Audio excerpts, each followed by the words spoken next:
Social media पर केली Rogers नाम की एक महिला इन दिनों चर्चा का विषय बनी हुई है। नमस्कार, देश ऑनलाइन में आपका स्वागत है। वैसे तो केली 2003 में ही चर्चा में आई थी, जब मात्र 16 साल की उम्र में उसने 18 करोड़ रुपए की लॉटरी जीती थी। कहते हैं ना कि देने वाला जब भी देता है छप्पर फाड़ कर देता है। कई बार तो वो इतना दे डालता है कि लोगों से संभलता ही नहीं है। ऐसी ही कुछ किस्मत बदली थी 16 साल की केली की 2003 में। तब अचानक ही उसे पता चला था कि उसने जैकपॉट लॉटरी जीत ली है। इस जीत में उसके खाते में 18 करोड़ रुपए क्रेडिट हुए थे। इतनी कम उम्र में इतने पैसे कैसे संभाले जाते हैं, ये केली समझ नहीं पाए। इसी का नतीजा है कि मात्र 10 साल के अब ही वो कंगालों की जिंदगी जी रही है।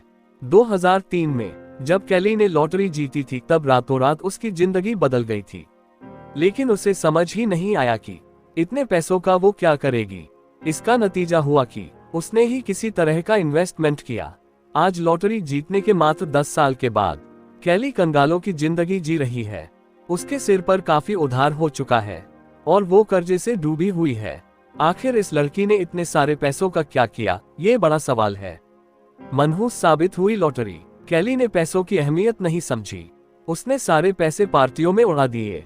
इसके अलावा कुछ ही समय में वो डिप्रेशन में भी चली गई। वो जमकर ड्रग्स लेने लगी। उसने अपने ही लोगों से खुद को अलग कर लिया। उसके दिमाग में बैठ गया कि लोग सिर्फ उसका फायदा उठाना चाहते हैं। इस वजह से वो काफी ज्यादा डिप्रेस हो गई। 2021 में केली बैंकरप्ट हो गई और अब 3 बच्चों की मां केली एक केयर सेंटर में काम करती है। केली के एक बेटे को सेरेब्रल पाल्सी नाम की बीमारी है। केली अफसोस करते हुए कहती है कि अगर उसने सेविंग्स की होती तो आज अपने बेटे का इलाज करवा पाती।